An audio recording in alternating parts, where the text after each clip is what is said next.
Eu imaginei que você fosse novo por aqui, porque nunca o vi. É que passo a maior parte do tempo com amigos que fiz enquanto morava lá.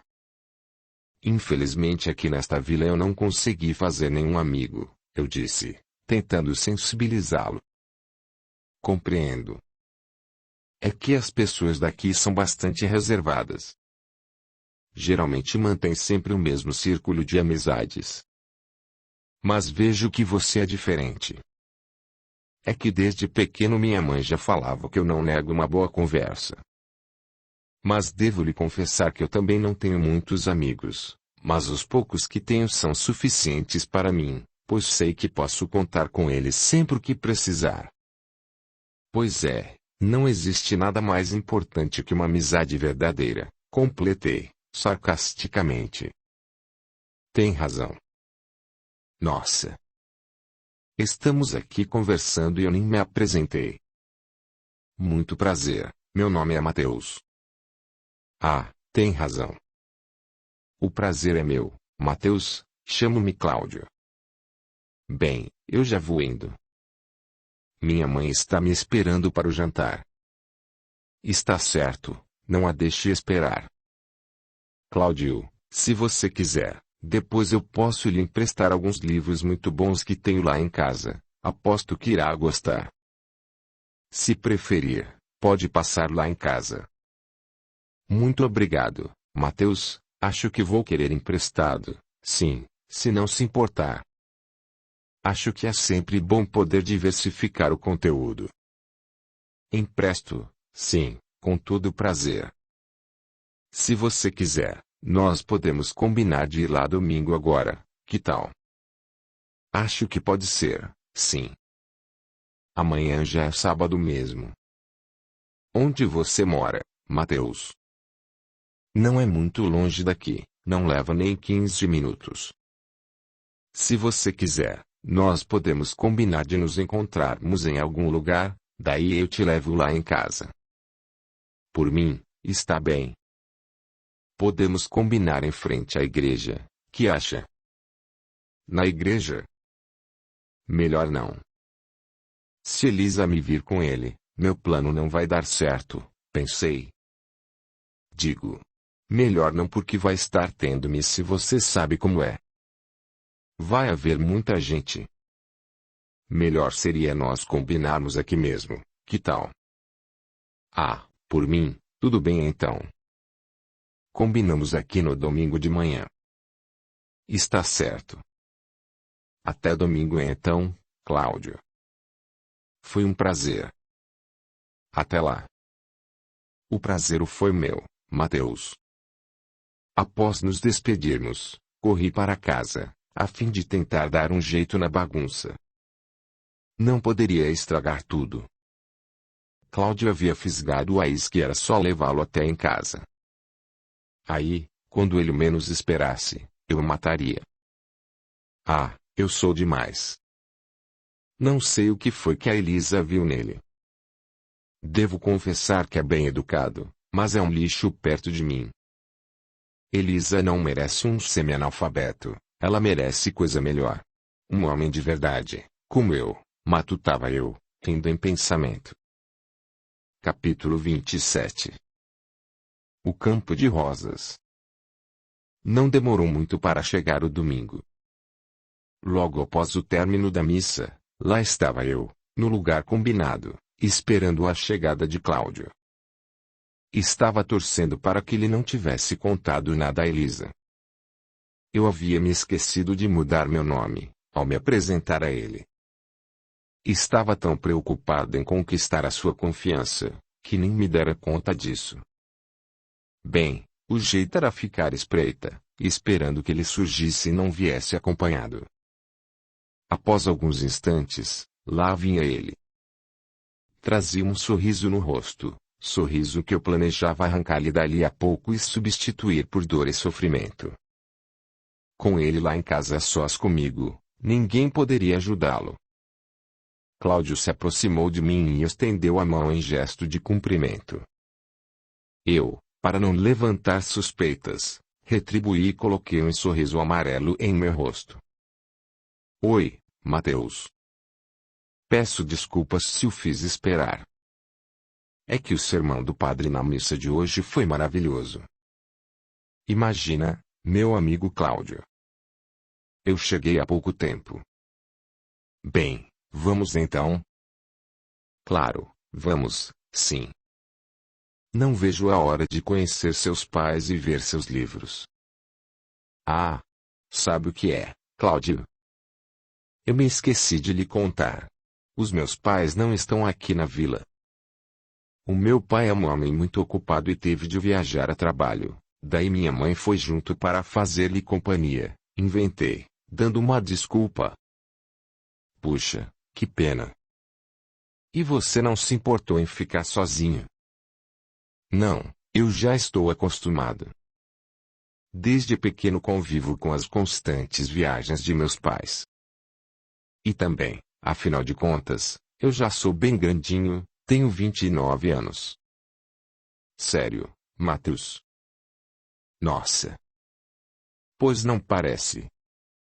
Eu pensava que você tinha uns 21 anos, disse Cláudio, espantado. O segredo é dormir bem, sabe? Não há nada mais rejuvenescedor do que uma boa noite de sono. E você, Cláudio, quantos anos tem? Eu tenho 17. Eu também havia pensado que você tivesse outra idade. Para mim, você já tinha uns 20. É que você aparenta ser uma pessoa bem madura. Pois é, Mateus. Acho que é porque eu precisei trabalhar desde pequeno. Logo cedo, tive de contribuir com o sustento lá de casa. O meu pai abandonou a minha mãe assim que soube que ela estava grávida de mim. Desculpe, Cláudio, eu sinto muito. Não, tudo bem. Acredito que de certa forma isso foi bom, pois a consequência é que eu me tornei quem sou hoje. Penso que trabalhar engrandece o homem. Enquanto conversávamos, íamos seguindo até em casa. E, no percurso, Cláudio foi me contando a dificuldade que fora para ele e sua mãe terem de se virar sem a presença de um pai. Fui ouvindo tudo o que falava e apenas concordando com a cabeça. Devo admitir que eu era invadido por diferentes sentimentos. Havia momentos em que eu queria fazê-lo calar a boca e parar com aquela baboseira de bom moço. Não via a hora de chegarmos em casa e fincar uma faca nas suas costas. Mas também havia momentos em que eu sentia a pena daquele pobre infeliz, desejava assumir e deixá-lo em paz. Nunca havia experimentado essa estranha sensação e a dúvida sobre o que fazer. Eu precisava acabar com ele para que Júlio se unisse a mim no meu plano para destruir a igreja.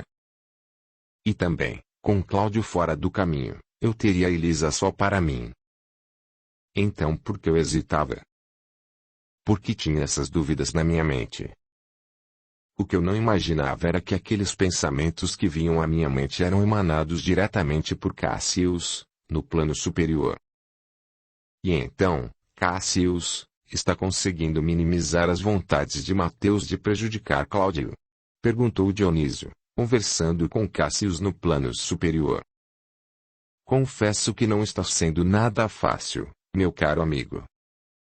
Só estou conseguindo alguns relances com ele, graças ao auxílio de Baltazar, que, mesmo se encontrando concentrado em elevar suas energias para o momento oportuno, está sensibilizado com o que Mateus está pretendendo fazer com Cláudio.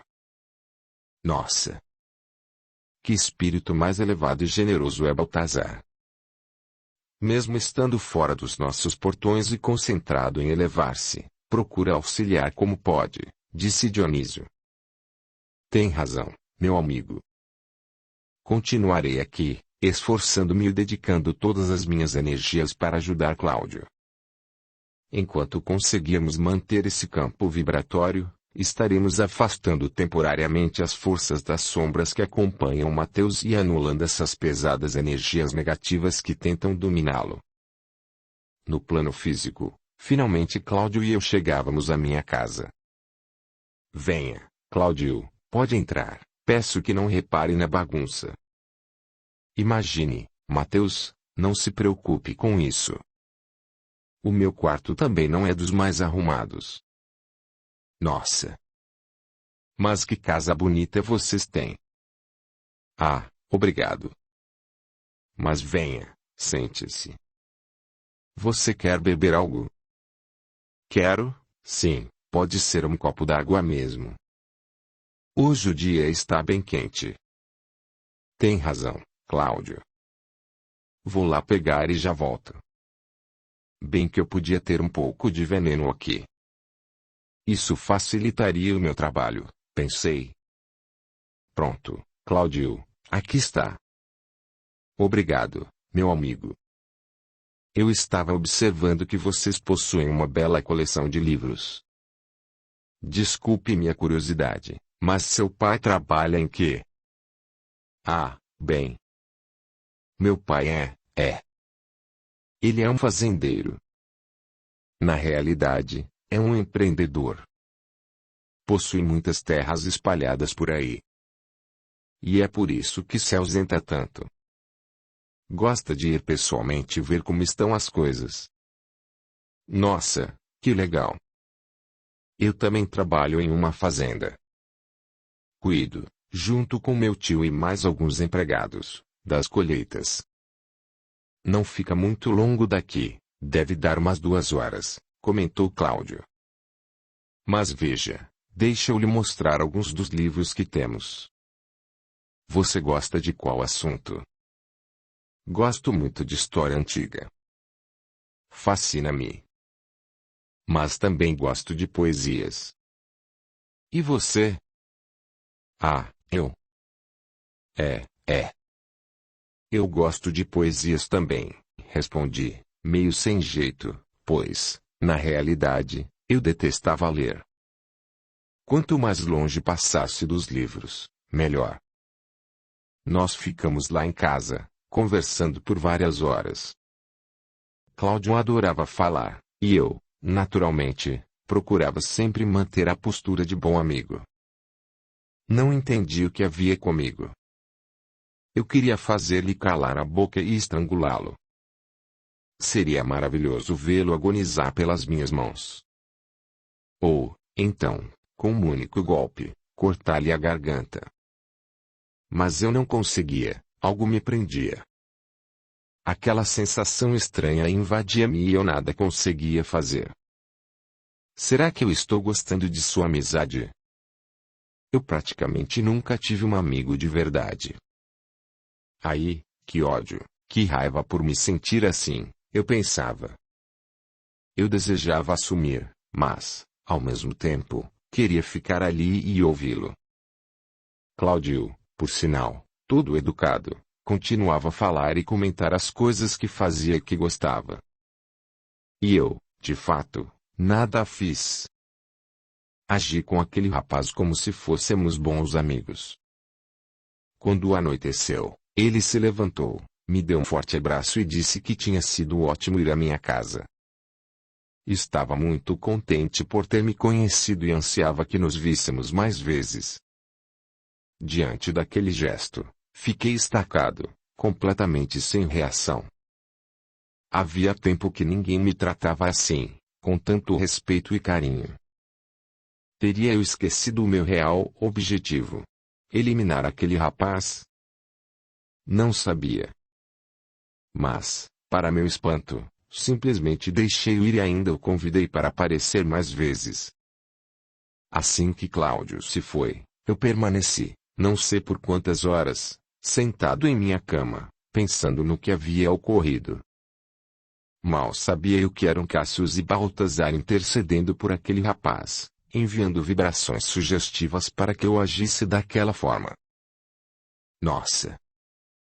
Graças ao Senhor e à dedicação sua de Baltazar, Mateus nada pôde fazer contra Cláudio, meu caro Cassius. Como se sente? Questionou Dionísio. Graças ao Senhor. Devo confessar-lhe que não foi nada fácil manter uma energia positiva naquele ambiente, Dionísio. Tanto naquele rapaz quanto naquela casa, existem energias fortíssimas trabalhando para criar a desordem. Devo agradecer a Baltazar por interceder, pois, sem ele, creio que nada poderia fazer. O mal está enraizado naquele moço. Percorrem muitas energias negativas por sua mente, desejando praticar a maldade. Necessitaremos de toda a ajuda possível para auxiliar nosso amigo Cláudio. Tem razão, Cassius. Gostaria que eu fizesse algo? Bem, Dionísio. Se puder ficar em meu lugar zelando por Cláudio só por esta noite, eu agradeceria. Tive de utilizar muitas energias para que nada ocorresse, e creio que necessito de um breve refazimento. Não se preocupe, Cláudio já está em casa repousando, e Mateus mais nada pode fazer. Claro, Cassius. Eu ficarei, sim, meu amigo. Vá descansar. Eu permanecerei com Cláudio. Muito obrigado, Dionísio. Voltarei o mais breve possível. Nas semanas que se seguiram, eu e Cláudio iniciamos uma falsa amizade. Quase sempre depois que Cláudio saía da igreja, nós nos encontrávamos para conversar. Aos poucos, fui ganhando a sua confiança e tentando compreender aqueles sentimentos que se faziam presentes em mim. Mas Cláudio também procurava visitar sua amiga Elisa, sempre após o almoço com sua mãe. E eu, que àquela altura já me encontrava atraído por ela, não ficava para trás. Posso dizer que nós três mantínhamos uma relação. A diferença era que, por mais que eu me esforçasse para agradar a Elisa, percebia que ela só tinha pensamentos para Cláudio. Conforme o tempo passava, minha necessidade de possuí-la ia aumentando. Eu desejava a Elisa fortemente, como nunca havia desejado mulher nenhuma antes. Mas o que fazer se estava evidente que Cláudio era seu eleito? Continuei com aquela estranha relação, enquanto era acometido pela vontade de acabar com Cláudio e ficar com Elisa, mas também, às vezes, pela vontade de ir embora e deixá-los em paz.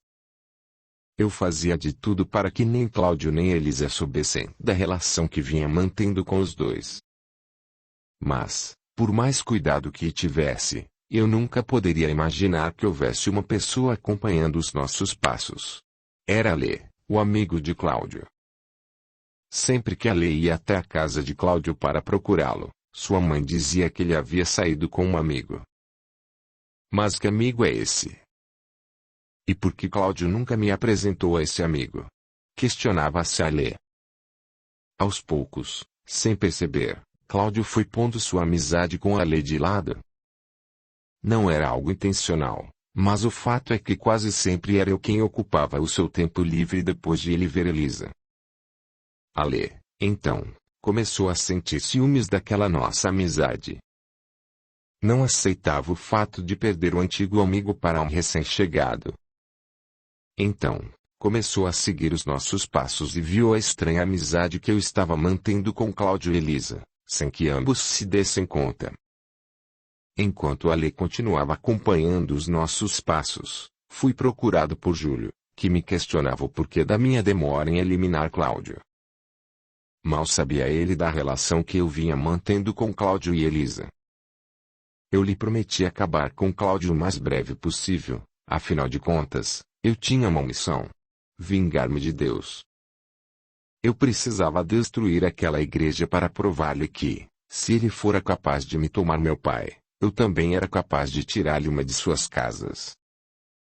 Mas, apesar do meu ódio contra Deus, eu estava atordoado com relação aos sentimentos por Cláudio e Elisa. Por isso, decidi tomar uma atitude. Eu procuraria Elisa e lhe contaria, de uma vez por todas, o que sentia por ela. Nunca havia desejado alguém como desejava aquela moça. Precisava que ela fosse minha, o meu corpo e a minha alma suplicavam isso. Então, no dia seguinte, segui até a igreja decidido a abrir meu coração para Elisa, mesmo percebendo que ela gostava de Cláudio. Minha intenção era mostrar-lhe quem realmente era, e o que sentia por ela. Ao chegar à igreja, conferi se o padre estava por lá e, não o avistando, Fui até o quarto onde Pedro e Elisa vinham dormindo. Ao entrar e ver somente Pedro, perguntei-lhe sobre sua irmã. Sem titubear, ele logo disse: A Elisa não está. Ela saiu com o Cláudio. Mas como não está? Hoje não é domingo, ela deveria estar aqui, cuidando dos afazeres da igreja. Pois é, o Cláudio veio aqui logo cedo e disse que tinha uma surpresa para ela. Que estranho, o Cláudio não deveria estar trabalhando. Pensei e então perguntei: E por acaso você não sabe aonde eles foram? Ouvi dizer algo sobre Campo de Rosas. Campo de Rosas? Acho que sei onde fica isso. Não perdi tempo e corri para o local. Campo de Rosas era uma enorme plantação de flores, situada nas proximidades da vila. No caminho, eu fui pensando por que será que Cláudio não tinha ido trabalhar, e por que será que ele levara a Elisa até lá. A dúvida me inundava o pensamento. O que teria motivado Cláudio a faltar ao trabalho justamente hoje, no dia em que eu procuraria Elisa para lhe contar o que sentia por ela? Quando finalmente cheguei ao Campo de Rosas, presenciei uma cena que mudaria por completo o meu caráter. Estavam Cláudio e Elisa juntos, no meio das rosas. Aquela cena de Elisa deitada com Cláudio, se entregando a ele, invadiu a minha mente como uma onda, varrendo tudo que ainda restava de bom em mim até aquele momento. Apesar de perceber que Elisa se interessava por Cláudio, eu ainda tinha esperanças de conquistá-la. Imaginava que ela fosse ficar tocada quando eu lhe declarasse o meu amor. O sentimento de injustiça mais uma vez batia à minha porta. O ódio por Deus ter me feito passar mais uma vez por uma perda não tinha tamanho. Além de me tirar aquele a quem eu prezava tanto, que era meu pai, agora ele me tirava também Elisa. Comecei a me encher de raiva e ódio. Queria destruir tudo e todos por me fazerem passar por isso. O mundo não era mais o meu lugar confiável. Tive vontade de invadir aquele campo e acabar com aqueles dois com minhas próprias mãos. Malditos, safados. Queimarão nas trevas por me fazerem sofrer. Maldito Cláudio, eu estava poupando sua vida por acreditar que ainda existia a justiça neste mundo, e você me faz isso. Nunca perdoarei. Jamais. Você acabou de assinar a sua sentença de morte, seu maldito. E quanto a você, Elisa, saiba que também irá sofrer por ter me traído. Vadia, safada. Você ainda vai ser minha, eu vou possuí-la e fazê-la sofrer por ter me causado tamanho sofrimento. Malditos, malditos, vociferava eu, em pensamento, rogando-lhes tudo de pior que pudesse existir. No dia seguinte, após Cláudio e Elisa terem passado a noite juntos, Cláudio indagava Elisa sobre o comentário que ela fizera tempos atrás, quando ele lhe contara o que sentia por ela. Eu ainda não consegui compreender, Elisa, por que você me disse que me vê somente como um amigo. Peço desculpas por ter lhe dito aquilo, Cláudio. É que, na época, eu estava com medo da reação que meu pai teria, caso soubesse do nosso relacionamento. O meu pai sempre foi muito ciumento e possessivo. Você mesmo presenciou aquela vez na igreja. Eu não queria que ele o machucasse. E como não estou mais em casa, não tenho mais esse medo. A verdade é que eu me apaixonei por você desde o primeiro instante. Quando vi você voltando da cachoeira com meu irmão, eu soube ali que estava apaixonada por você. A distância que mantivemos só fez aumentar esse sentimento por você. Você não sabe quanto eu esperei por este dia, Elisa. Ficar longe de você me consumia pouco a pouco. Quero lhe agradecer por ter aceitado o meu convite. Foi maravilhoso termos passado a noite de ontem juntos. Eu nunca imaginei que pudesse ser tão bom. Eu te amo, Elisa. Eu que te amo, Cláudio. Capítulo 28. O desaparecimento de Alê. Enquanto Cláudio e Elisa teciam juras de amor, estava eu em minha casa, expelindo ódio contra tudo e todos, por ter me iludido ao ponto de acreditar que a vida era justa. Culpava-me por não ter matado Cláudio quando tivera a chance de fazê-lo. Mas aquilo não ficaria daquele jeito. Nunca mais eu seria paciente nem me deixaria enganar pelas falsas sensações. Chegara a hora de mostrar do que era capaz. Cláudio deveria ser eliminado de qualquer forma, e Elisa pagaria por não ter correspondido ao meu amor. Conheci exatamente um lugar no qual poderia levar Cláudio e exterminá-lo sem que alguém pudesse ajudá-lo. Mas, para isso, necessitaria da ajuda de Júlio. Fiz, então, um mapa do local onde levaríamos Cláudio e segui para a cabana, a fim de entregá-lo a Júlio. O que eu não sabia era que havia uma pessoa seguindo os meus passos. Era Alê, que, desconfiado da amizade entre mim e Cláudio, pusera-se a me seguir, acompanhando os meus passos até a cabana no meio da mata, onde Júlio se encontrava. Ao chegar, fui logo contando a Júlio como exterminaria Cláudio. Júlio, aqui está o mapa com o local em que você irá me encontrar. Trata-se de um lugar bem afastado daqui, onde ninguém poderá ajudar aquele maldito rapaz. Eu irei atraí-lo até lá, e lhe darei o prazer de acabar com ele você mesmo. Entendi, mas o que pensa em fazer com aquele maldito fedelho, quando chegar lá? Este mapa que eu lhe entreguei explica direitinho como chegar a esse local. Lá fica localizada a chamada Encosta do Rochedo. Atrairei Cláudio até lá, sem que ele saiba do que se trata, e, então, você aparecerá e o renderá com uma faca. Primeiro, nós o faremos sofrer muito. Aí, então, iremos obrigá-lo a pedir pela morte. E, para seu deleite, permitirei que o jogue lá de cima, enquanto acompanhamos metro a metro a sua queda, até se esfarelar no fim da encosta. O que acha? Perfeito. Poderemos fazê-lo sofrer por tudo o que me causou e tem causado desde que apareceu em minha vida, respondeu Júlio, com um largo sorriso no rosto.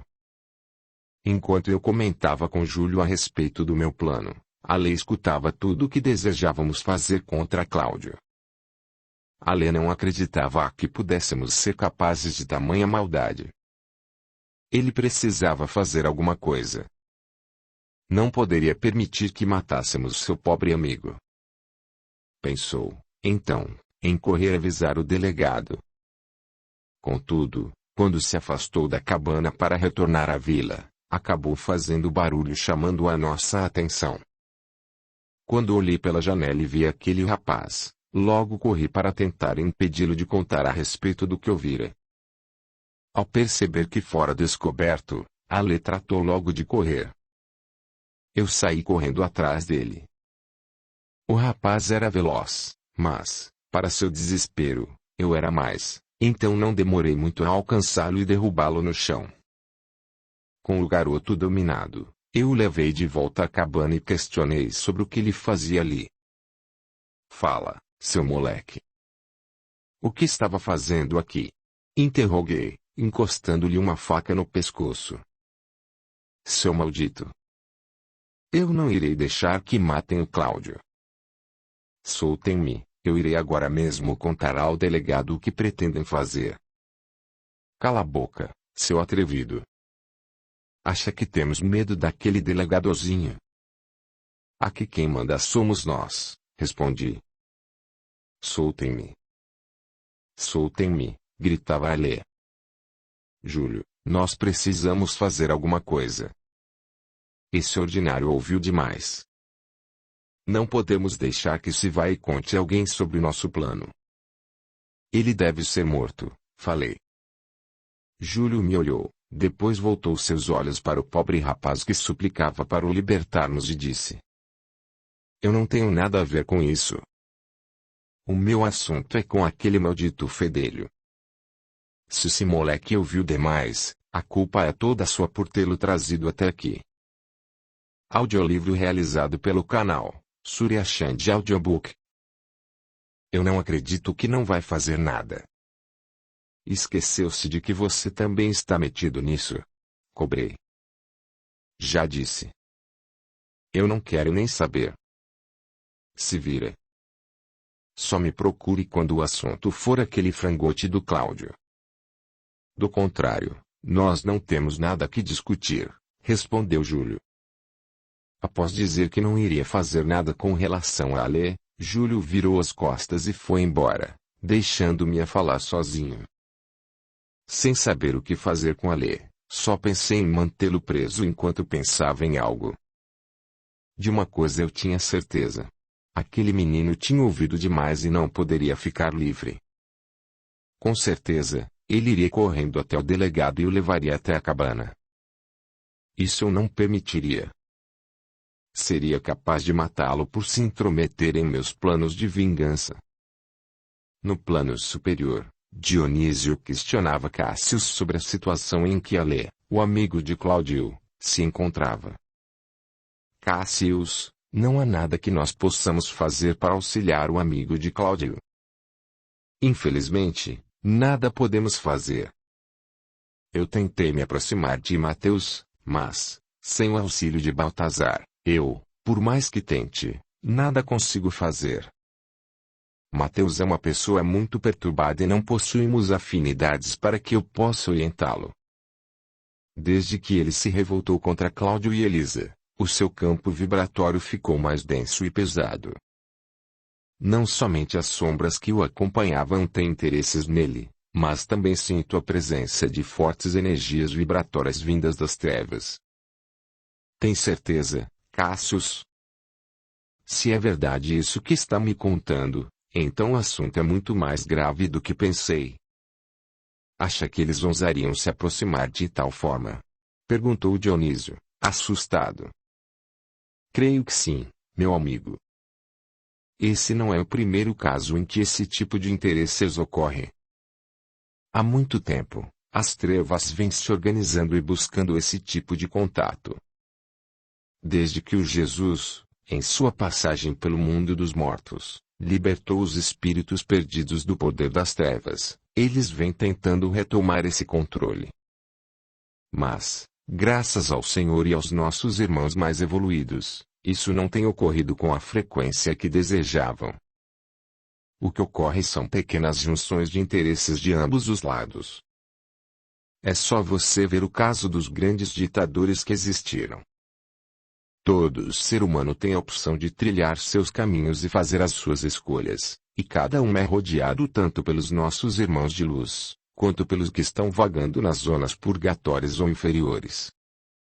Acontece que, em determinadas ocasiões, além desses interesses mútuos, dos que aqui estão e os dos que residem nas trevas, há um incentivo por parte daqueles que perpetuam as zonas intermediárias, o que intensifica fortemente essas relações. Nossa, Cássius! Mas isso pode ocorrer com qualquer um? Compreendo a sua preocupação, meu amigo. Quer saber se uma pessoa comum e de bem pode ser atingida por essas energias e se voltar para o mal? Posso lhe assegurar que isso não ocorre. Geralmente, e quase sempre, ambas as partes possuem interesses em comum. Existe uma correlação, ou seja, um busca o outro, e vice-versa. No caso de Mateus, como nosso querido amigo Baltazar nos explicou, ele traz consigo marcas pesadas do passado e, ao invés de aproveitar a nova oportunidade que lhe foi oferecida, ele se volta contra si mesmo. Assim, deixa-se dominar por pura satisfação. Devo lhe pedir que não se culpe pela situação de Alexandre. Lembre-se de que cada um escolhe o seu caminho. Nós só podemos tentar orientar. Cabe a cada um aceitar ou não. Por isso, não se preocupe com a situação em que ele se encontra. Alexandre escolheu ajudar o amigo e foi disposto a isso. Tenho conhecimentos de que Alexandre não está só e foi por decisão prévia, antes de retornar ao físico, que solicitou essa oportunidade junto a esse irmão. O importante é que ele é acompanhado de perto por amigos valorosos, de outra região espiritual situada nas proximidades da crosta terrestre. Venha, confiemos na providência divina, concluiu Cassius. No plano físico, anoitecia e a mãe de Alexandre começava a se preocupar com a demora do filho em retornar para casa. Aí, Fausto, estou preocupada com Alê. O nosso filho nunca fica fora de casa não tanto tempo sem nos avisar. Você acha que aconteceu alguma coisa? Questionou Dona Maria. Não se preocupe, Maria. Com certeza, ele deve estar na casa de algum amigo. Deu um pouco de liberdade ao rapaz. Vai ver, ele decidiu dormir fora, quem sabe? Dormir fora, Fausto? Até parece que você não conhece o seu filho. Sabe muito bem que ele sempre nos avisa onde vai. Calma, Maria. Verá como daqui a pouco ele vai aparecer aí. Deus o ouça, Fausto. Deus o ouça, orou Dona Maria. Mal sabia ela que seu filho querido estava em meu poder, amarrado na cabana no meio da mata, implorando para que eu o libertasse. Eu, por sinal, nem lhe dava atenção. Estávamos tão distantes e isolados que ninguém poderia ouvir seus gritos. O que me perturbava era Elisa ter me trocado por Cláudio. Minha esperança de que, se me aproximasse dela e lhe contasse o que eu sentia, ela iria se render a mim ainda se mantinha. Tomado por esse pensamento, segui até a igreja, deixando o Alexandre sozinho na cabana, a fim de mostrar a Elisa meus sentimentos. Ao me ver, Elisa estranhou, a princípio, chegando a perguntar o que eu fazia ali, mas logo permitiu a minha entrada para conversarmos. Nossa, Mateus, mas que cara é essa? Aconteceu alguma coisa? Ela perguntou-me. Aconteceu, sim, Elisa. Ocorre que eu não aguento mais esconder o que sinto. Eu preciso lhe contar. Foi acontecendo aos poucos e, quando me dei conta, já estava dominado por esse sentimento. Sim, o que foi? Diga, Mateus. É que eu estou completamente apaixonado por você. Não aguento mais disfarçar esse sentimento. Eu preciso de você, Elisa. Elisa ficou imóvel, sem saber o que dizer. Parecia não acreditar no que ouvia, pois, até então, nós nos víamos somente como amigos. Como ela não respondeu, segui em sua direção e, sem perda de tempo, beijei-a. A reação de Elisa não poderia ser outra. Ela me empurrou e disse que me considerava um amigo. Pediu desculpas caso tivesse me dado falsas impressões e solicitou que eu fosse embora. Mesmo assim, eu insisti e lhe dei outro beijo. Segurei-a com força e disse para não negar seus sentimentos. Elisa conseguiu se desvencilhar e, tomada de desespero, deu-me um tapa no rosto, aos prantos, dizendo que eu não prestava e que não tinha o direito de exigir-lhe algo. Tomado de ódio por ter sido rejeitado, levantei o braço a fim de revidar o tapa e mostrar-lhe que ninguém brincaria com meus sentimentos. Mas fui impedido com a chegada do Padre Antônio, que ainda se encontrava na igreja, fazendo suas preces. Ao ver o padre, fugi, prometendo vingar-me por ter sido rejeitado. Maldita Elisa! Ela irá se arrepender do que fez. Dei-lhe a chance de receber o meu amor e ela me negou. Agora irá sofrer as consequências, gritava eu, fugindo. Ao ver Elisa aos prantos, o Padre Antônio procurou logo consolá-la e dizer que tudo ficaria bem. Calma, minha filha, não chore, eu estou aqui. Conte-me o que aconteceu. Aí, padre, como eu fui tola, fui ingênua. Se não fosse o Senhor aparecer, nem sei o que teria acontecido. Calma, Elisa, venha. Vamos, me conte tudo o que aconteceu. Não precisa mais chorar. Eu ficarei aqui o tempo que for preciso. Obrigada, padre. Eu então segui para a cabana. Mas, antes de dar continuidade à narrativa, preciso prevenir o caro leitor de que serão descritas, a partir deste ponto, algumas tristes situações de violência causadas por mim, fundamentais para que se entenda o lamentável estado espiritual em que eu me encontrava. Porém, omitirei detalhes de crueldade que poderiam incomodar ou criar uma leitura demasiadamente desagradável. Mas que o leitor tenha em mente que todos os atos que cometi nessa existência foram, sim, infelizmente, acompanhados de muita crueldade, vingança e frieza. Isso é importante para que se compreenda que toda alma, por mais perversa, cruel, egoísta, impiedosa ou irracional que seja, tem salvação e é igualmente amparada.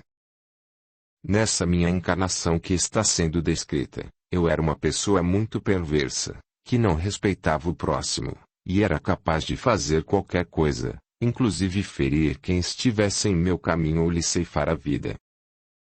Mas, para preparar o leitor e evitar que se martirize com o sofrimento das pessoas que estão sendo, neste ponto da história, alvo de minha ira, gostaria de salientar que estas em momento algum estiveram desamparadas ou sofrendo injustiças. Pois estamos todos, a todo instante, sendo amparados e confortados por dezenas de companheiros do plano espiritual. Estes, carinhosamente, seguem ao nosso lado, procurando nos auxiliar e orientar para que alcancemos o máximo proveito que a vida no físico tem a nos proporcionar. Não estamos desamparados ou esquecidos por Deus. Ele não julga ou condena, Deus é amor, é bondade. Sua intenção é que todos possamos, com as nossas próprias forças, superar cada obstáculo em nosso caminho. Obstáculos que são provações ao próprio espírito, que, intimamente, os deseja, não como forma de suplício, mas sim de abnegação e amor. A vida no físico é a escola de oportunidade, e cada ser que nela se encontra solicita os desafios que se a enfrentar. Não pense que a vida proporciona dificuldades, mas sim oportunidades de crescermos e de demonstrarmos não a Deus, mas a nós mesmos, que somos capazes. Desta forma, gostaria de explicar que nada do que irei narrar aconteceu por acaso. Cada ser, antes de adentrar ao físico, solicita, humildemente, as provações por que deseja passar. Provações que visam resgatar pendências que estavam impedindo o avanço de quem, no passado, tenha sido causador de algum mal contra si ou, principalmente, contra seu irmão. Quando alguém passa por uma dificuldade que parece injusta aos nossos olhos, devemos nos lembrar de que tudo possui seu motivo. Que, aos olhos de Deus e aos olhos do próprio mártir, aquela dificuldade é valiosa bênção à elevação de seu espírito. Mais uma vez, não pensem que estão sós. Dezenas de companheiros zelam por vocês, por sua saúde, seu sucesso, seu bem-estar e sua felicidade. Devemos nos lembrar também daquele que foi enviado por Deus para que jamais tornássemos a nos sentir sós, seu amado e querido Filho Jesus Cristo. Sendo assim, espero que, com esses devidos esclarecimentos, possamos dar continuidade à narrativa. Após chegar à cabana, eu voltei toda a minha raiva e meu ódio, pela rejeição de Elisa, contra Alexandre, que não parava de pedir socorro e me xingar. Socorro! Socorro! Por favor, alguém me ajude. Estou preso nas mãos de um maluco, gritava Alê, sem que alguém respondesse. Droga! Calha a boca, seu moleque.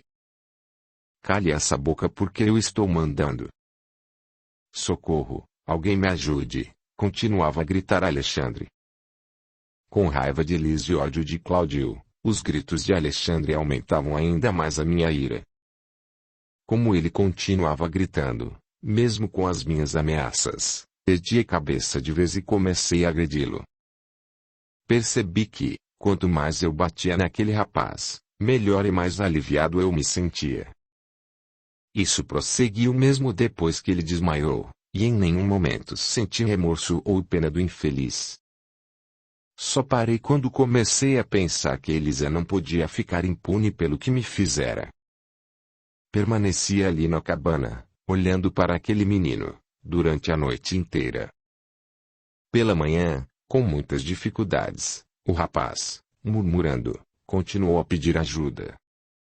Eu, então, olhei fixamente em seu semblante e, impiedosamente, dei fim à sua vida.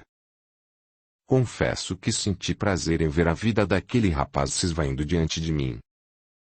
Passadas algumas horas, decidi que não poderia simplesmente deixar o corpo ali. Precisava sumir com ele, para que não chegassem a mim. Então fui à fazenda próxima e invadi o terreno em busca de uma pá. Após encontrá-la, e ter a certeza de que ninguém havia me visto, voltei à cabana e o enterrei. Acreditando que havia liquidado de vez aquele assunto, segui para minha casa, a fim de tomar banho e depois voltar à igreja, já pensando em vingar-me de Elisa. Enquanto eu estava me banhando, Cláudio, em sua casa, contava para a mãe a maravilhosa noite de amor que tivera com Elisa, já que no dia anterior eles não tinham conseguido conversar. Então, valeu a pena a folga que você teve lá no trabalho, meu filho? Deu tudo certo em seu encontro com Elisa? Perguntou Dona Marta. Foi maravilhoso, mãe. Não poderia ter sido melhor. A senhora me desculpe por ter passado a noite fora e ter chegado tão tarde. Nós nos entendemos tão bem, que mal vimos o tempo passar, confidenciou-lhe Cláudio, encabulado. Tudo bem, meu filho. Não se preocupe com isso. O importante é que você conseguiu se acertar com a Elisa. É verdade, mãe. Eu nem acredito que pude dizer a Elisa não tudo o que sentia de verdade e, graças a Deus, ela me disse que também sente a mesma coisa. Contou-me que só negou seus sentimentos por receio de seu pai, mas agora, como já não está mais em casa, decidiu abrir seu coração. Ah, então foi por isso que ela não quis ficar com você antes. Mas ela não pensa mais em voltar para casa. Ela me contou que ainda está muito magoada com o pai. E que, por enquanto, prefere manter a situação como está. Prefere esperar o tempo lhe dizer o que fazer. Tem razão, meu filho. Verá como logo essa situação se resolverá. Deus a ouça, mãe. Bem, agora me deixe ir trabalhar, porque não quero parecer mal agradecido pela folga que me deram. Afinal, não quero abusar deles. Até mais tarde, mãe. Até mais tarde, meu filho. Capítulo 29. As súplicas de Elisa. Depois de trocar de roupa e ficar algumas boas horas pensando no que havia feito, decidi que nunca mais deixaria que alguém brincasse com meus sentimentos. Tomado por esse pensamento, eu disse a mim mesmo que Elisa deveria ser minha e de mais ninguém. Com o orgulho ferido e com muito ódio no coração, ao anoitecer, segui até a igreja a fim de resolver de uma vez aquela situação.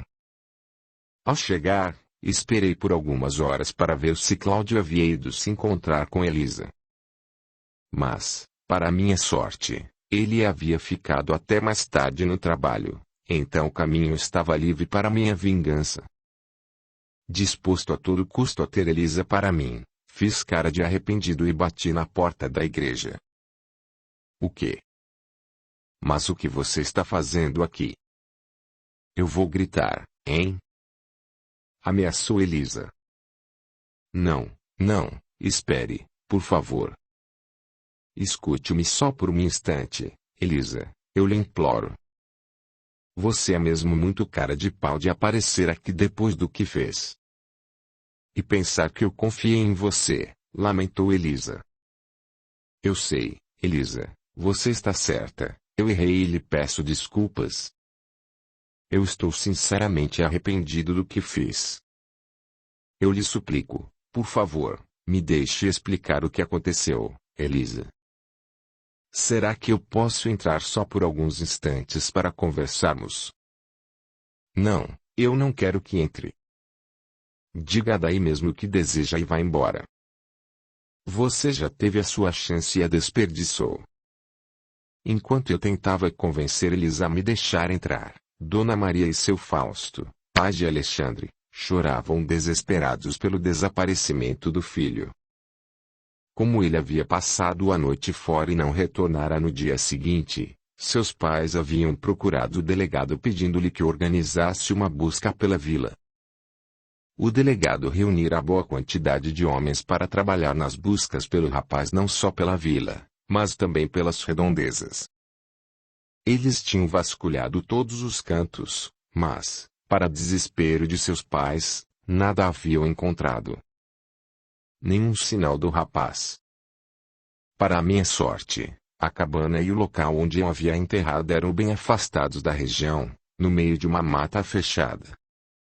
De qualquer forma, o delegado prometeu aos pais de Ale que as buscas prosseguiriam pelo tempo que fosse necessário.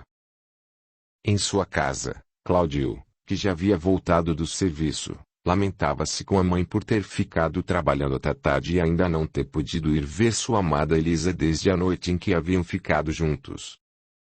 Ele não sabia que eu havia ido procurá-la para falar-lhe dos meus sentimentos e que tentara beijá-la à força. Esta era a minha chance. Precisava aproveitar agora, antes que alguém descobrisse o que havia feito. Após muita insistência minha, finalmente Elisa me deixou entrar, esperando que eu somente me desculpasse pelo que fizera. Pobre garota, mal sabia que eu tinha outras intenções. Assim que entrei e ela fechou a porta, eu, rendendo-a com uma faca, disse que ela seria minha. Elisa tentou impedir-me, e eu a agredi furiosamente até que, com seus gritos, seu irmão surgiu para tentar ajudá-la. Eu, revoltado, empurrei-o, ameaçando-o. Elisa, então, para defender a vida do irmão, disse que se sujeitaria a mim desde que eu não o machucasse. Com o meu corpo tomado por desejo, pois eu nunca havia cobiçado ninguém tão loucamente, avancei sobre a garota, beijando-a e a possuindo, sem me preocupar com o olhar assustado de seu irmão. Àquela altura, levado pela obsessão de tê-la para mim a qualquer custo, nem me importava com o nojo e o ódio que podia ver nos olhos da pobre Elisa. Segui assim até que fui interrompido com as batidas na porta da igreja. Era o vigia Paulo, que tinha ouvido gritos vindos de lá e fora ver do que se tratava. Quando me dei conta, tratei logo de me vestir e sair correndo pela janela dos fundos. Pedro, vendo que eu havia fugido, foi logo ajudar a irmã, que estava no chão. Enquanto eu escapulia pelos fundos, o garoto foi abrir a porta da igreja para pedir ajuda. Assim que abriu a porta e viu Paulo, Pedro, aos gritos, passou a implorar para que ele ajudasse sua irmã. Aí, moço, por favor, ajuda a minha irmã. Não deixa ela morrer. Gritava Pedro. Calma, me diga o que aconteceu. Eu ouvi gritos, mas demorei a compreender de onde vinham, pois logo pararam. Vem, moço, corre. A minha irmã está ali. O quê? Elisa, o que aconteceu? Quem fez isso com você? Perguntava Paulo, desesperado ao ver a situação em que a menina se encontrava. Sem perda de tempo, Paulo tratou de cobrir o corpo machucado de Elisa e pegá-la nos braços. Como ela estivesse imóvel, Paulo levou-a imediatamente para a casa de saúde, a fim de buscar ajuda médica. Enquanto isso, eu já me encontrava bem longe dali. Estava feliz e, ao mesmo tempo, preocupado, pois sabia que logo viriam atrás de mim. Então corri para casa, para pegar tudo o que podia e fugir da vila o mais rápido possível. Na casa de saúde, assim que Paulo chegou com Elisa, Dr. Francisco ficou muito preocupado com o estado da garota e com o fato de sua pulsação estar muito baixa. Após ver que Elisa estava entregue em boas mãos, O vigia seguiu com Pedro até outra sala para questioná-lo sobre o que havia acontecido. Calma, Pedro, Elisa vai ficar bem. O doutor Francisco vai cuidar dela. Agora, me conta. O que foi que aconteceu? Foi aquele monstro que vinha todas as manhãs visitar a Elisa. Foi ele, moço. Ele que fez isso com a minha irmã, respondeu Pedro, chorando. Mas quem é esse monstro que fez isso com a Elisa, Pedro? Qual é o nome dele? Mateus, disse Pedro. Mateus. Mas quem é esse? Sem conseguir compreender de quem Pedro falava, Paulo achou mais fácil perguntar à própria Elisa, assim que ela acordasse. Mas, para não deixar que aquele acontecimento monstruoso e gravíssimo ficasse impune, sem que o responsável por ele fosse punido pelo que fizera, Paulo tratou de seguir à delegacia para contar ao delegado o que acontecera com Elisa. Em minha casa, eu, de mala pronta, não tinha dúvidas. Precisava fugir o quanto antes, pois sabia que o delegado e o próprio povo da vila iriam atrás do responsável. Pensei em me ausentar por algum tempo, até que o ocorrido caísse no esquecimento. Iria para a casa de um antigo amigo da cidade vizinha, que me acolhera no passado. Então, assim que não se lembrassem desse fato, eu retornaria para concluir a minha missão, que era destruir aquela igreja de uma vez por todas e me vingar daquele maldito Cláudio, por ter se intrometido entre mim e Elisa. Sem saber do ocorrido com sua filha, Júlio, após perambular sem rumo com o pensamento completamente voltado para sua vingança contra Cláudio, chega até uma fazenda situada à beira de um riacho, e lá decide ficar em um estábulo durante a noite. Na casa de saúde, após cuidar dos médicos, Elisa parecia finalmente repousar do trauma sofrido. Por não estarem morando em sua casa, e o único responsável por Elisa e Pedro ser o padre Antônio, Dr. Francisco pediu para que avisassem os sacerdotes sobre o ocorrido. Não demorou muito para que o padre chegasse até a casa de saúde, atrás de notícias sobre o estado de Elisa. Oi, doutor, vim o mais rápido que pude. Como está Elisa? Olá, padre. Peço desculpas por tirá-lo da cama a esta hora. É que, segundo o garoto, eles estão morando na igreja por terem brigado com o pai. É isso mesmo? Indagou o doutor Francisco. Muito obrigado pela preocupação, doutor. O senhor fez muito bem em ter me chamado. É verdade, sim. Já tem algum tempo que os acolhi lá na igreja. Houve uma briga entre eles e seu pai, e desde então ela decidiu sair de casa.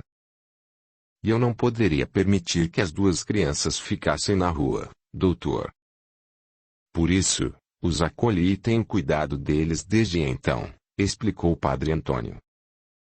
Certo, compreendo, padre. Mas, me diga, doutor, o que houve com Elisa? Bem, padre. Antes de mais nada, quero que saiba que a garota já está melhor e que, neste momento, está repousando. Aí, graças a Deus, doutor. Quem a trouxe foi um vigia que, ao ouvir gritos vindos da igreja, correu para ver do que se tratava. Neste momento, ele deve estar na delegacia, contando ao delegado o que houve. Contando ao delegado? Questionou o padre, assustado. Mas o que aconteceu de tão grave para que a polícia fosse avisada, doutor? Peço que me conte sem esconder nada. O que fizeram com Elisa, doutor?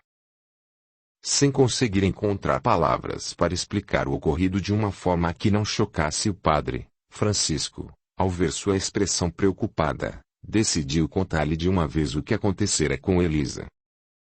Bem, padre. Elisa foi estuprada. Aí, meu Deus. E quem teve coragem de fazer uma barbaridade dessas? Ainda mais com uma garota tão nova. Ainda não sabemos, padre. Mas parece que o irmão dela viu tudo. O Pedro. E onde ele está? Calma, padre. Não se exalte. O menino está em um quarto com a enfermeira. Ela conseguiu fazê-lo dormir, depois que ele soube que a irmã estava bem. Desculpe-me, doutor, mas ainda não acredito que alguém possa ter feito isso com Elisa. É uma menina tão gentil e doce. Ela está muito machucada. Ela possui vários hematomas no corpo, está com o rosto bastante inchado e apresenta algumas lesões nas partes íntimas. Infelizmente, o agressor judiou bastante dela. Fora isso, quando chegou, ela estava desmaiada, devido às agressões. Pobre Elisa, doutor. Ela não merecia passar por isso. Eu deveria ter ficado com eles.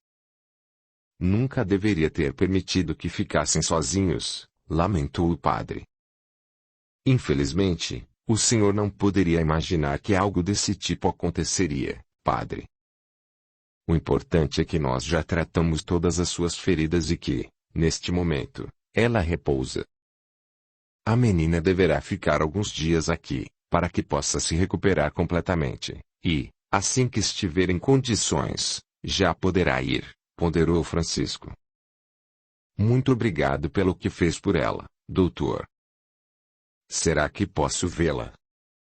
Eu gostaria de pedir ao senhor, padre, que, se possível, esperasse até amanhã.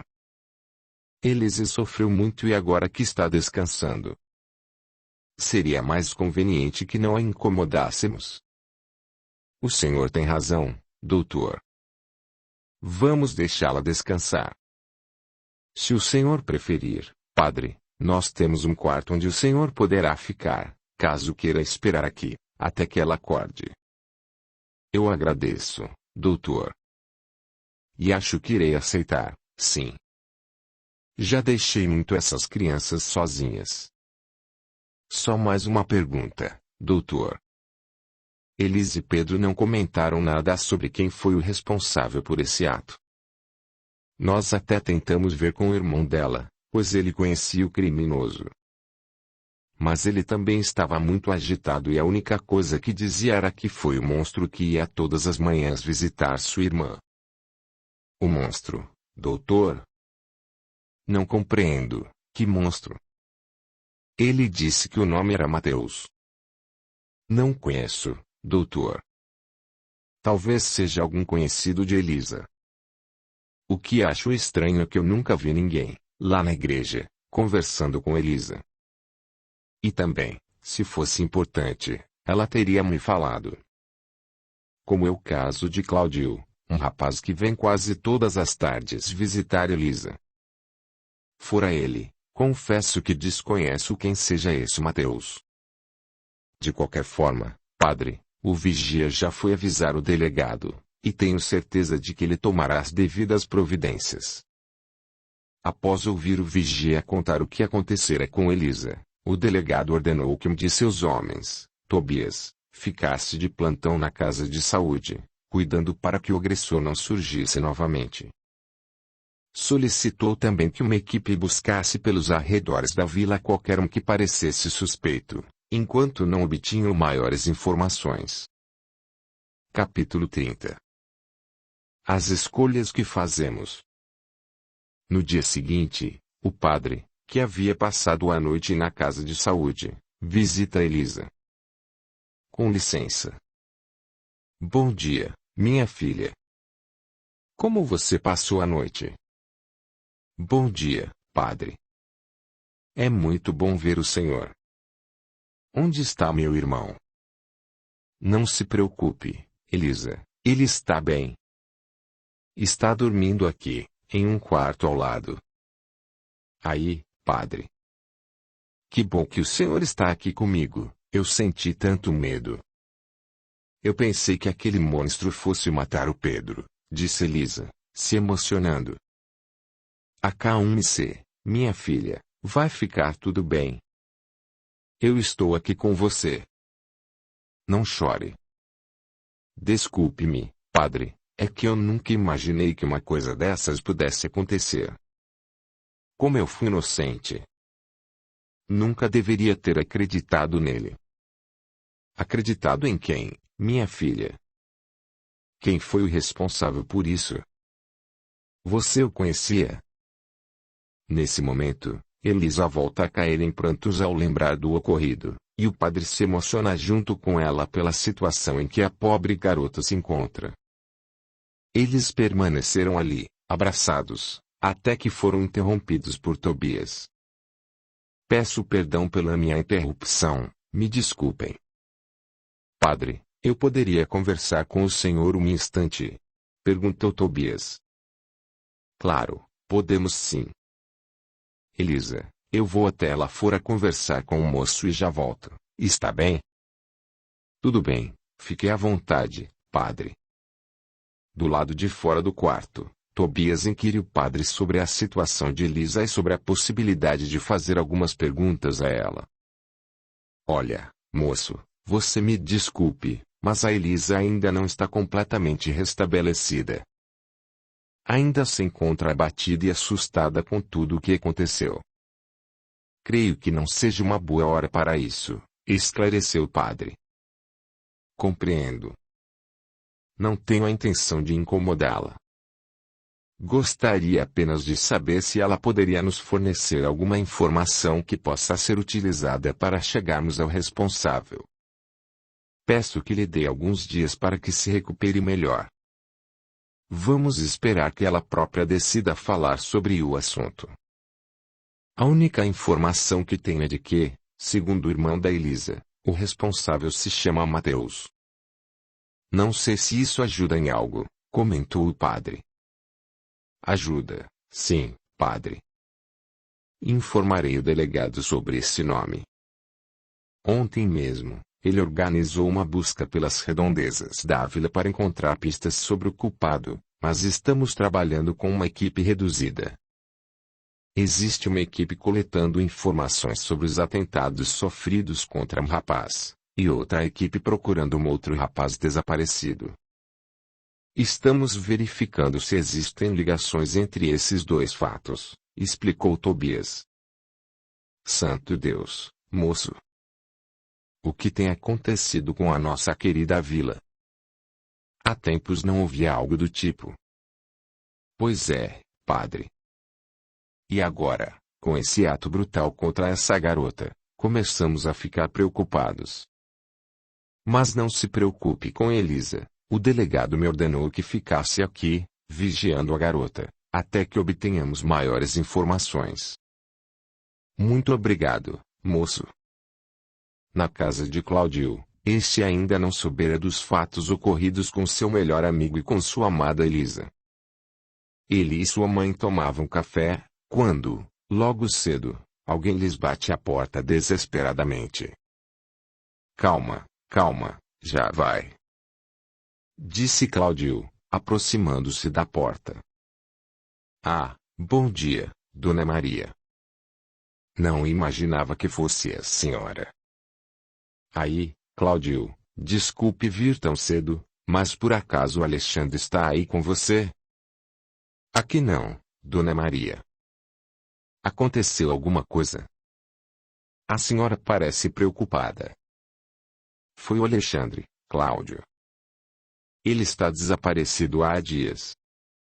Nossa! Meu Deus, espantou-se Cláudio. Nós já reviremos quase toda a vila e não encontramos. Eu e meu marido estamos desesperados. Ele não disse para onde ia. Não comentou nada? Questionou Cláudio. Não. Imaginávamos que estivesse na casa de alguém, por isso nem nos preocupamos no começo, mas, como já faz alguns dias, não sabemos mais o que fazer. A senhora já procurou o delegado? Sim. Ele mandou uma equipe atrás do Alê, mas até agora não temos nenhuma notícia. Nesse instante, a mãe de Cláudio, que estava na cozinha, chega para a conversa após ouvir o choro de Dona Maria. O que foi, Dona Maria? Por que está chorando? O que houve? Foi o Alê, mãe, respondeu-lhe Cláudio. A Dona Maria disse que ele está desaparecido há dias. Meu Deus! Mas como isso aconteceu, Dona Maria? Perguntou Dona Marta. Eu não sei. Tudo estava bem, Alexandre não tinha motivos para sumir. Eu e seu pai já fomos procurar o delegado, já vasculhamos pela vila toda, e até agora não há nenhum sinal de onde nosso filho possa estar. No começo, imaginávamos que ele estivesse na casa de alguém, mas quando vimos que estava demorando a retornar, percebemos que havia algo errado. Alexandre nunca foi de fazer isso. Sempre nos contava onde ia, desabafou Dona Maria, aos prantos. Sei que o momento é delicado, mas peço que tente se acalmar, Dona Maria, pediu Dona Marta. Cláudio, por acaso você, que conhece tanto o Alê, não sabe de nenhum lugar onde ele possa estar? Bem, mãe, havia alguns locais que costumávamos frequentar quando éramos mais novos. Posso tentar ver se o encontro. Aí, muito obrigada, Cláudio. Peço desculpas por ter vindo lhes trazer os nossos problemas, é que não sabemos mais onde procurá-lo. Que é isso, imagina, Dona Maria. Não é problema nenhum. O Alê é como um irmão para mim. Se soubesse antes que ele estava desaparecido, já teria ido ajudar a procurá-lo. Logo em seguida, Cláudio começa, então, a ajudar nas buscas por Alexandre. Mal sabiam eles que, infelizmente, o rapaz já não se achava mais entre nós. E que eu, o responsável por aquele ato terrível, já me encontrava longe dali, dirigindo-me à cidade vizinha. Na casa de saúde, vimos uma Elisa um pouco melhor. Apesar do trauma sofrido e dos ferimentos pelo corpo, ela solicitava ao padre que avisasse Cláudio onde ela estava, para que este não ficasse preocupado. O senhor poderia me fazer esse favor, padre? Pediu Elisa. Claro que sim, minha filha. Eu irei até a casa do Cláudio, contar-lhe o ocorrido. Tenho certeza de que virá correndo assim que souber, respondeu Padre Antônio. Muito obrigada, padre. Quando o senhor sair, poderia ver se meu irmão já acordou? Gostaria de vê-lo. Nem imagino como deve estar sua cabeça por ter presenciado tudo aquilo. Fique tranquila, Elisa. Seu irmão é um garoto muito forte. Sei que está bem. No plano espiritual, Dionísio questionava Cássius sobre o acontecido com Elisa e Alexandre. Cássius, você me desculpe, mas, mesmo tendo conhecimento de que cada uma escolhe o seu caminho, eu acho injusto o que aconteceu tanto com Elisa quanto com Alexandre. Antes de prosseguirmos com as explicações de Cássius, gostaria de elucidar ao leitor que os males que causei a Alexandre e Elisa não transcorreram porque Cássius não conseguiu me impedir, mas sim porque os espíritos deles estavam aptos a passar por aquilo, e aquele enfrentamento era algo necessário às nossas próprias evoluções. Ocorre que, em dados momentos das expiações de criaturas ainda em ajuste, os benfeitores de luz, também em processo de evolução, tentam desviá-las de cometer o mal, para que estas não se afundem ainda mais em trevas. Deve-se compreender que nada ocorre ao acaso e tudo possui um significado. Deus não está dormindo, e não existe somente um filho seu em condições de auxiliar seus irmãos mais atrasados, porque todos aqueles que já atingiram estágios mais elevados nesse longo processo que trilhamos em direção aos braços do Pai seguem ininterruptamente ao lado daqueles menos adiantados, proporcionando-lhes condições para que tudo siga na mais perfeita harmonia, dentro daquilo que é esperado na senda evolutiva de cada criatura. E era essa concepção que Cássius procurava explicar a Dionísio. Meu querido Dionísio, sei que às vezes nós achamos injustas as ações no plano físico, mas não se esqueça de que nada acontece sem que haja um motivo. Cada espírito segue para uma nova encarnação com uma missão. Não devemos condenar seus atos ou suas escolhas. Lembre-se de que, antes do processo reencarnatório, se tem a oportunidade de fazer algumas escolhas, dependendo da necessidade de evolução de cada espírito. Por isso mesmo, é aconselhável não interferir nas suas escolhas. Deve-se evitar ao máximo esse tipo de ação. Em alguns casos, como geralmente ocorre, e dependendo da afinidade de certos espíritos, pode-se apenas tentar sugestionar determinada ação. Mas, dependendo da real necessidade que cada um carrega dentro de si, em busca do seu traçado já pré-estabelecido, fica difícil a aceitação das sugestões que tentamos dar. Mas tenha fé, meu irmão. Você verá que nenhum ato foge aos olhares misericordiosos do Pai. Você tem razão, Cassius, peço-lhe desculpas pela minha insatisfação em determinados momentos. Confesso que ainda tenho muito a aprender.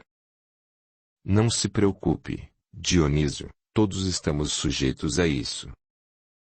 Cabe a cada um buscar as respostas e orientações necessárias para nos tornarmos mais completos. Você ainda é novo aqui, e é normal ter certas indagações. Verá que, com o tempo, conseguirá aprender a controlar seus sentimentos. Não que essas indagações sejam erradas, mas, quando se tem a oportunidade de acompanhar certos irmãos encarnados, deve-se lembrar que, no final das contas, mesmo que não concordemos com a situação, a escolha deverá ser sempre de cada um. Enquanto Dionísio agradecia a Cassius a oportunidade de estar ali, vivenciando tais fatos, vinha ao encontro deles Fabrício, mensageiro do plano espiritual, trazendo, a pedido de Cassius, informações sobre o avanço da corrente do bem na zona purgatória, conduzida por Alfredo na tentativa de resgatar Madalena, a irmã de Matilda. Cassius, trago-lhe informações sobre a equipe de Alfredo, conforme solicitado, anunciou Fabrício. Ah, que bom, muito obrigado, agradeceu Cassius. Bem, Cassius, as últimas notícias que temos do posto avançado é que, após longo percurso, finalmente o contato com Madalena foi estabelecido. Houve alguns contratempos, pois parece que um dos membros que seguiram com a equipe de Alfredo abandonou o grupo, prejudicando sensivelmente o seu avanço, explicou Fabrício. Mas como foi isso, Fabrício? Porque um dos membros abandonou a equipe. Quem foi? Indagou Cassius. Foi o jovem Cícero.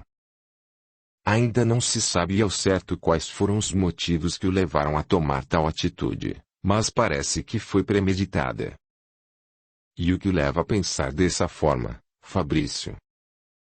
Nós soubemos que Cícero não havia sido autorizado a deixar os portões, por não ter ainda preparo suficiente para controlar seu campo vibratório nas zonas externas, e que, em conversa com a irmã Hermelina, ele havia deixado clara sua insatisfação com a vida que encontrava aqui. Parece que ansiava por encontrar vida fácil e mesa farta.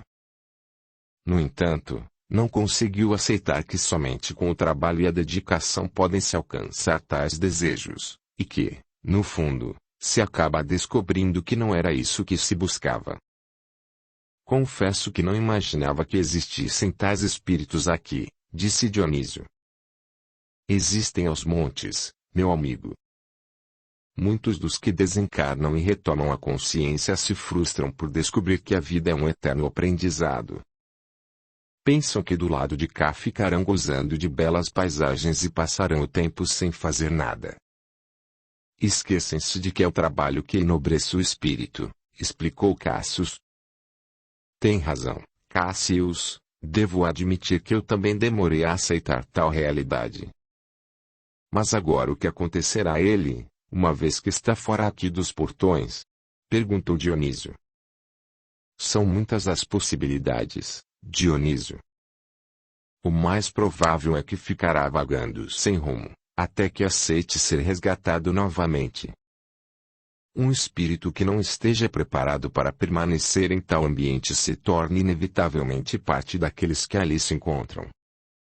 Somente com muito esforço pode se manter consciente.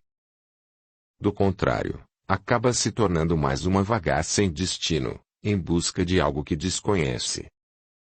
Se isso não ocorre, ele pode, se houver vínculo, juntar-se às sombras e com elas ir se afundando cada vez mais no esquecimento de si próprio, explicou Fabrício. Mas, Fabrício, sabe-se, mesmo com esse fato, a equipe de Alfredo conseguirá manter o nível vibratório necessário para alcançar seu objetivo? Perguntou Cassius. Infelizmente, é difícil saber, pois é necessária uma grande dissipação de energias na região onde se encontram. Não bastasse esse episódio, os mestres das sombras sabem de suas intenções de resgatar aquela irmã e dificultam o perfeito contato com ela. Da mesma forma que a equipe de Alfredo tenta resgatar aquela irmã, as sombras também tentam mantê-la naquele estado.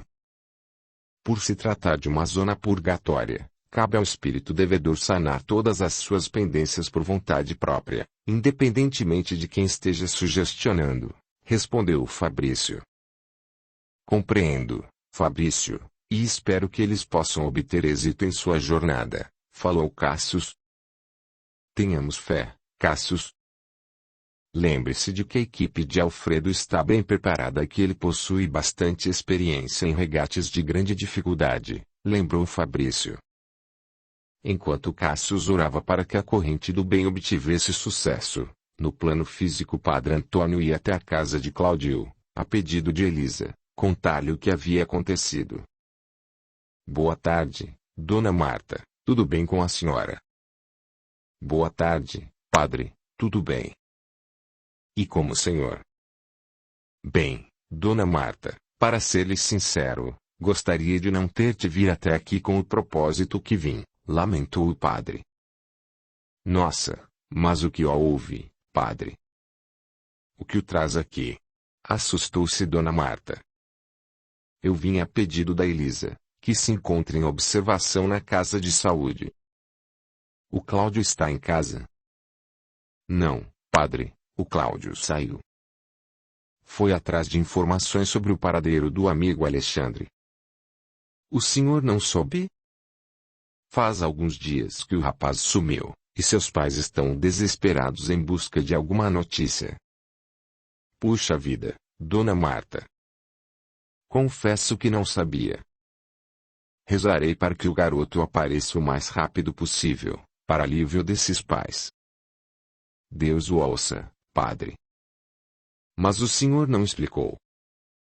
Porque a Elisa se encontra em observação na casa de saúde.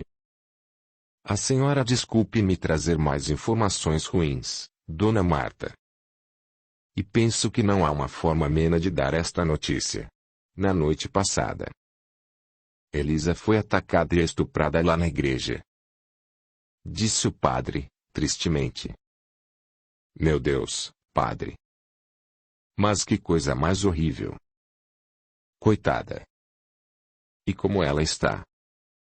Bem, agora já se encontra um pouco mais calma.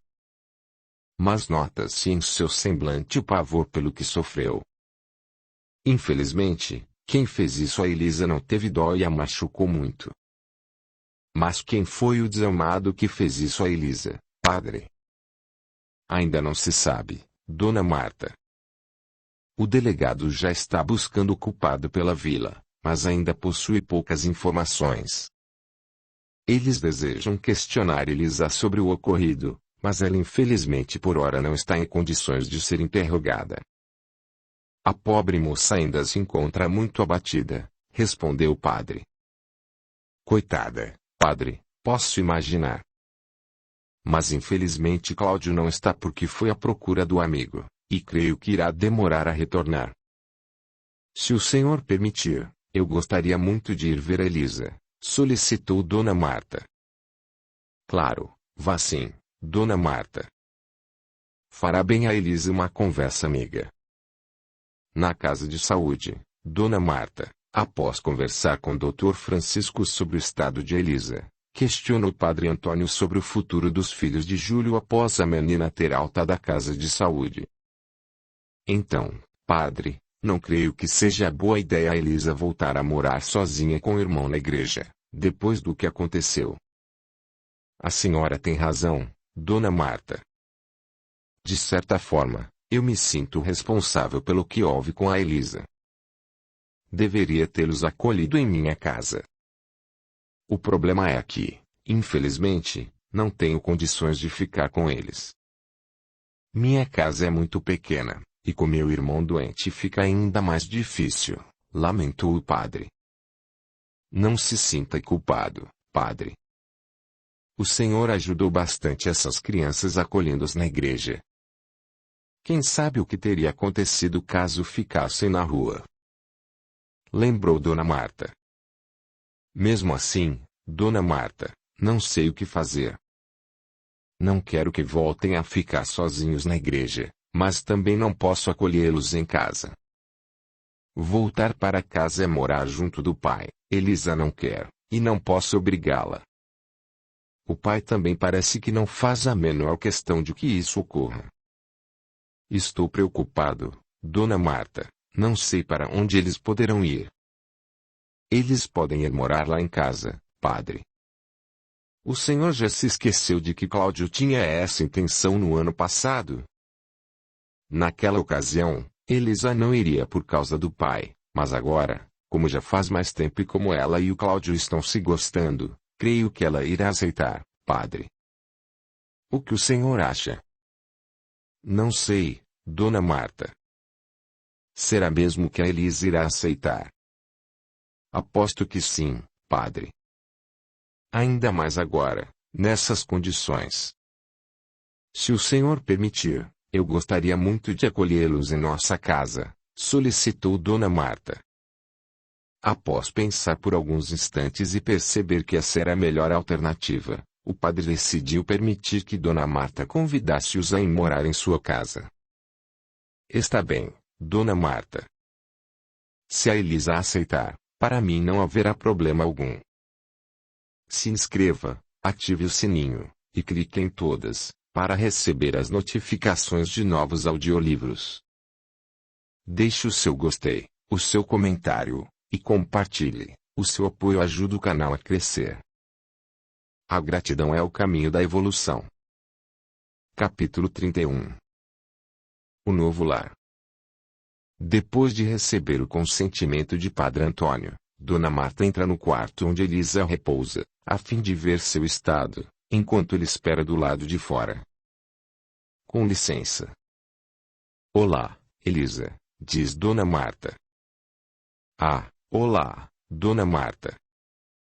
Que surpresa ver a senhora aqui, responde Elisa. Vim ver como você está. O padre foi até a minha casa procurar Cláudio e me contou o triste fato que lhe aconteceu. Como você está se sentindo, Elisa? Estou um pouco melhor, Dona Marta. O doutor Francisco é um anjo para mim. Devo agradecer também ao Paulo. Se não fosse por ele, não sei o que teria acontecido. Onde está o Cláudio? Infelizmente, ele teve alguns problemas para resolver e não ficou sabendo do que lhe aconteceu. Tenho certeza de que, quando ele souber, virá correndo vê-la. Obrigada por ter vindo, Dona Marta. Assim que o padre me contou, vim o mais rápido que pude. Você é uma menina muito querida. Não dá para acreditar que lhe fizeram essa crueldade. Por acaso você já conhecia o responsável? Infelizmente, sim, Dona Marta. Nunca imaginei que isso fosse acontecer. O monstro que me fez isso frequentava a igreja quase todas as manhãs. Chegava sempre calmo e tranquilo. Demonstrava boa educação e nunca fez nada para que eu suspeitasse dele, respondeu Elisa. Nossa, mas que estranho. Como alguém pode ser tão cruel a esse ponto? Por acaso você tem ideia do porquê de ele ter essa mudança tão repentina, Elisa? Eu acredito que ele deve ter ficado com raiva porque, após ele me dizer que gostava de mim e ter tentado me beijar à força, eu lhe dei um tapa. Puxa vida, Mas que sem vergonha é esse indivíduo! Como pode forçar alguém a fazer algo desse tipo? Logo se nota que não era boa pessoa. Pois é, Dona Marta. Eu nunca disse nada a ele ou fiz algo para que ele entendesse a nossa amizade de outra forma. Sempre deixei bem claro que éramos apenas amigos. Ah, mas gente ruim é assim mesmo, Elisa. Eles não estão nem aí para o que os outros pensam. Só querem satisfazer as próprias vontades, sem pensar no sentimento dos outros. Bem, mas eu não vim aqui para conversar sobre esse ser desprezível. Deixe que ele logo receberá o castigo que merece. Vim aqui por outro motivo. Além de ver como você está, também vim para lhe fazer um convite. Pois não, Dona Marta, pode dizer. Quero que venha morar em minha casa, Elisa. Você e seu irmão, Pedro. Nossa, mas que convite, Dona Marta. A senhora me pegou de surpresa. Ah, me desculpe, Elisa. Na realidade, a ideia de convidar vocês para virem morar conosco foi de Cláudio, inclusive ele tocou nesse assunto comigo no ano passado. Nós acabamos não lhe fazendo o convite naquela ocasião, porque, como fazia pouco tempo que vocês tinham saído de casa, não quisemos pressioná-los a tomar nenhuma outra decisão importante.